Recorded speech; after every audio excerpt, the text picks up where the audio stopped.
lovers, it is GSwiz here, and I'm here today to talk about my Because We Can Readathon TBR.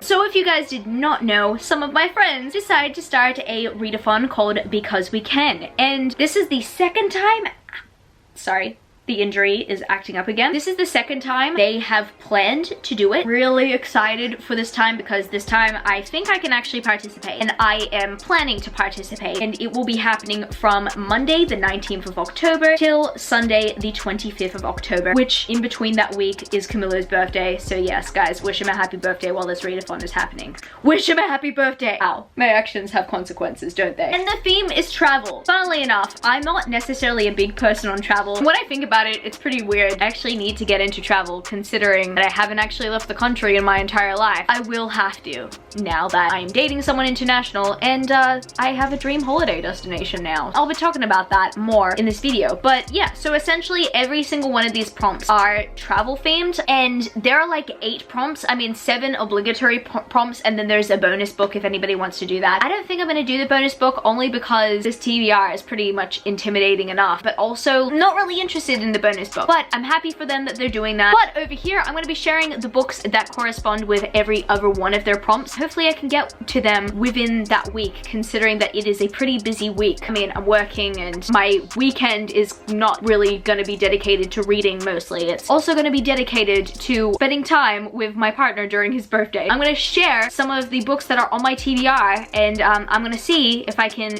get through all of them within a week. Alright, so the first prompt for the Because We Can Readathon is a book involving travel. And this one's hard considering that I don't necessarily seek out books that have to do with travel. Travel's not necessarily a buzzword for me. However, there's a book series that kind of involves travel of some kind, and that's space travel. I love this series and I haven't read it for a very long time, and so I kind of want to reread the first book in the series and then continue on from there. And I'm probably going to be listening to this one on audiobook because it's got to recap it essentially. My friends is Leviathan Wakes by James S.A. Corey. This is the first book in the Expanse series. This book I really enjoyed and I want to reread, and I only vaguely remember the things that happened in here, and so I kind of just want to experience it all again. And yeah, it has to do with a space crew, space traveling. I want to be able to re-experience it. Alright, the second challenge prompt they came up with is to read a book from a different culture. So one thing's for sure, I cannot read any book that has to do with Arabic culture. So like We Hunt the Flame, even though it's on my TBR, I can't read that. Or anything to do with the Grishaverse, because I am also of Russian descent. So anything that is Arabic or Russian or Australian, I gotta take out of the window. That being said, there are so many other cultures in this world. So I got 2 options here. It really depends if I don't read Vicious Spirits by Kat Cho before the readathon, because I just finished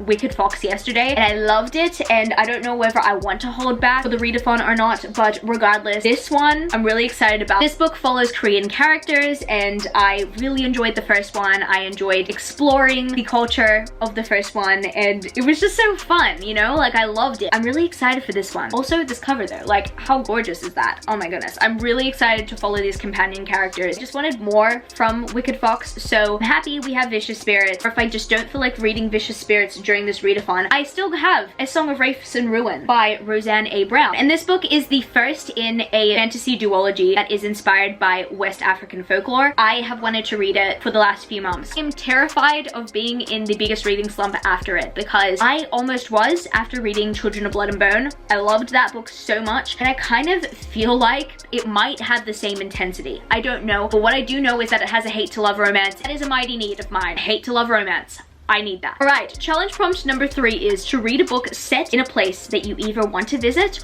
or a place that you don't want to visit. And I have picked 2 titles, a title for each of those prompts. So if I feel like reading about a world that I do not want to visit, I will pick up one of the volumes of The Promised Neverland. I'm only holding up volume 1 because at the moment I'm up to volume 6 because all of them are stacked. I didn't want to use both my hands to grab them out because, you know, this arm is injured at the moment. Also, by the time the Because We Can Readathon is happening anyway, I don't know what volume I'll be up to. I will probably read a volume of The Promised Neverland at the time if I want to read about a world that I do not want to live in, because if you know the concept of this series, like, you know that it's a dystopia, and it's a dystopian that you just don't want to live in. I do not want to live in this world. It is so messed up. But if there is a setting that I do want to visit, it's Japan. You guys might or might not know, Japan is Camilo's and my dream honeymoon destination. We would love to go to Japan one day, and so what better way to read a book about Japanese culture than Haruki Murakami. And the book that I've included on this TBR, if Camilo is not reading it, because Camilo actually purchased this for his personal reading. It's pretty cool. Like, I didn't even have to buy this Haruki Murakami book. He bought it himself, and now it's on both of our TBRs. Great. This is The Colors Zukuru Tazaki and His Years of Pilgrimage, and this is one of his most recent novels, so it's either going to be this, or who knows, if I'm like overly ambitious, I'll start one Q84. I could even read A Wild Sheep Chase, or maybe Dance Dance Dance. I don't know, like, this one also intrigues me. I think it's because this one kind of has not too many strings attached, considering that it's a standalone, and the other ones that I just mentioned are kind of part of the series. But yes, it will most likely be this one if Camilo is not reading it. Then again, if I choose to read The Promised Neverland anyway, then don't have to do this challenge prompt. But regardless, I've already read like 2 Haruki Murakami books this month anyway, and that's never usually enough Murakami for me. Challenge prompt number 4 is to read a book with a map. And this was actually very hard, considering that I've read majority of my books on my shelf that have maps. I have a lot of fantasy on my TBR that don't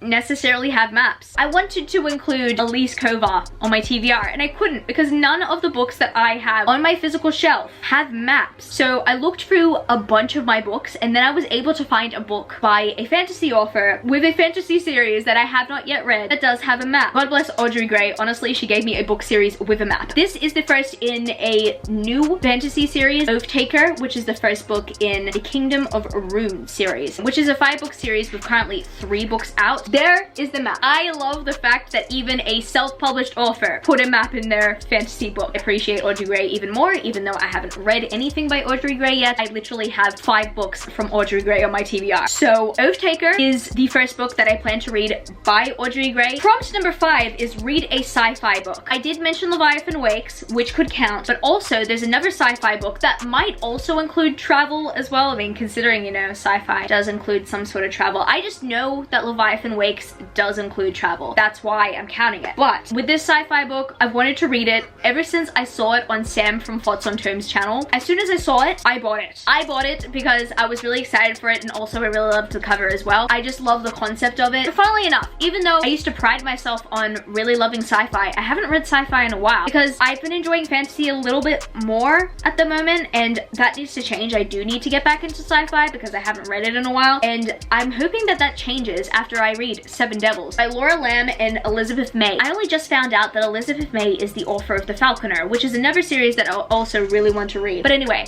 look at this beautiful cover. This is not the Australian/UK cover. This is the US cover. I waited a month for it to get here, and it was worth the wait because it is so beautiful, and I keep it faced out on my shelf because it is that pretty. So this is the sci-fi book that I am counting. I might try reading this first before Leviathan Wakes to see if it also can be included in the travel prompt. That's if I'm drowning in my TBR and if I don't think I'm going to get it done by the end of the week. Challenge prompt number 6 will be read a book with a place in the title. Promised Neverland counts as a place because even though it's not called Neverland in the book, the Promised Neverland is more like a metaphor for the series, essentially, from what I know so far as I'm reading the series. Yes, that also does count, but Havenfall is the place of the series for Sarah Holland's new duology or trilogy, Havenfall, and this is also a book that's been on my TBR, so I might count it as well. I do have options, so I might plan to read Havenfall during this readathon as well. So this would be the sole book that would be dedicated to the one prompt. And then the final out of the 7 prompts is to read a book that features the ocean. It's the perfect time to read All the Stars in Teeth by Adeline Gray, a book that I have been anticipating since the very beginning of this year, and I've been putting it off, and I've been wondering when I'm going to read it. Perfect time. I'm pretty sure this either has to do with mermaids or pirates. Oh my goodness, 2 of them are on the back. Pirate and then mermaid. down there. So anyway, that is going to be it for this TBR video today, book lovers. If you also want to participate in the Because We Can Readathon, I will link the Readathon YouTube channel down in the description where you can check it out and you can subscribe to that channel, and also the rest of the creators, go subscribe to them. They are amazing. And also, if you liked this video, don't forget to give it a thumbs up and subscribe to my channel if you haven't yet already joined the amazing community of book lovers. And I also have social medias if you would like to follow me. I'm at gswizzelbooks on Twitter and Instagram, and I'm also Goodreads. That's www.goodreads.com/gswizzle. I love you, book lovers, and I will see you later,